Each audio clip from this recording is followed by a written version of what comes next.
Алаш туы астында күн сөнгенше сөнбейміз. Енді алашты ешкімнің қорлығына бермейміз. Саламатсыз оқушылар, отырыңыздар.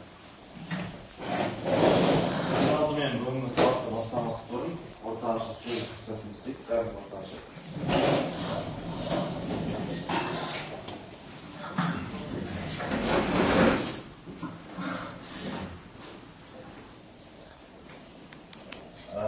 Серікті сәтті кез келген адам бір адам қолыңды сұрап тұрып, бүгінгі сабақ туралы, немесе бүгінгі күн туралы жақсы бір-бірлеріңізге тілектеп шығыңыз. Бастайық. Yazda kurulu sağlıklı konserlerinin bugünkünün жеңіс болсын. Тек нәрселерге толы болсын. Жалғас, бүгінгі сабақтың барлығында белсенді болып отыр. Күнге сәттілік тілеймін. Достар, ешқандай жаман қалыпқа шықпасын, жақсылық болсын. Мәзмұн күнінде осы күнін жақсылығын көрші алып.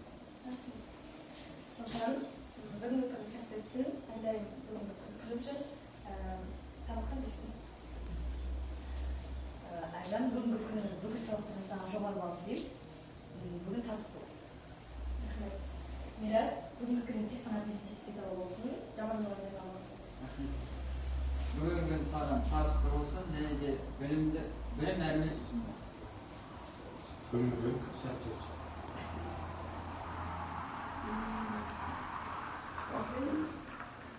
Стилдің бақыт сөйлем шешілерінде қызмет жақсы меңгеріп алды. Жамадиевіміз бүгінгі сабаққа сәттілік тілеймін. Сабақта зейін ашылсын.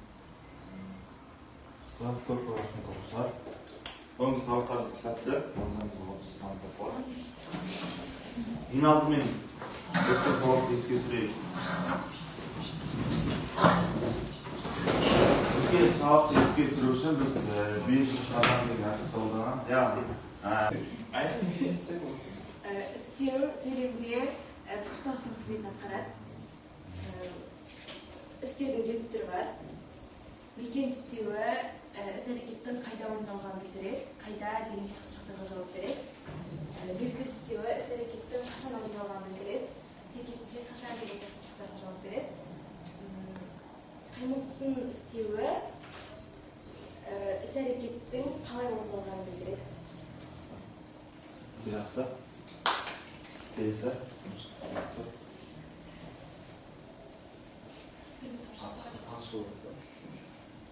Бүгінгі сабақта бастамас бұрын барлығымыз ортақ тоқталымыз.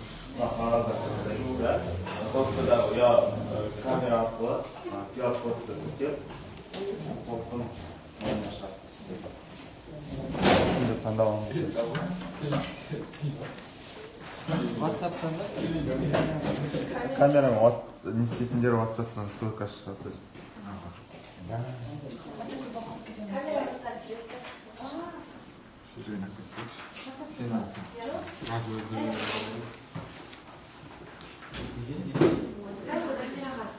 Кейбір адамдар бірінші топ, кейбіреулер екінші топ деп жаңа. Екіншіден, осы парақтардағы үстеулер қандай сөйлемдер қандай қызметті атқарып тұр, соны түсіндіріп кетесіздер. Сонымен қатар екі үстеуге толық морфологиялық талдау жасап шығасыздар. Тапсырмаға сөйлесіңіздер бар. Сіздерге 5 минут уақыт. 6 минут уақыт беремін.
түйсігім қандай еді?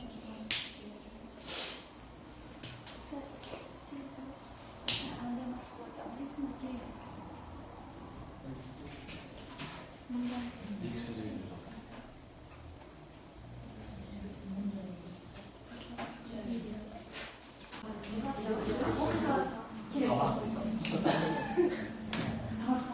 Керемет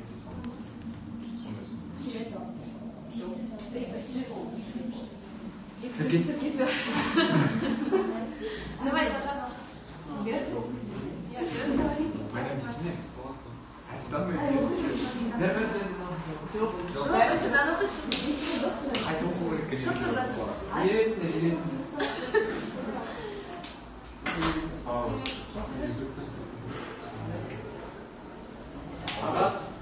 Сабақ қызықты өтті, өзге методиканы байқадық, сергіту сәтті өзгертейік, креативті мәтін құрадық, эмоцияға толы болды.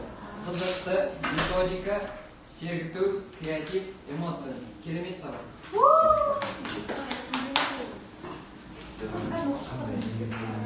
Біз кірістік, топтық жұмыстар жоғары деңгейде өтті.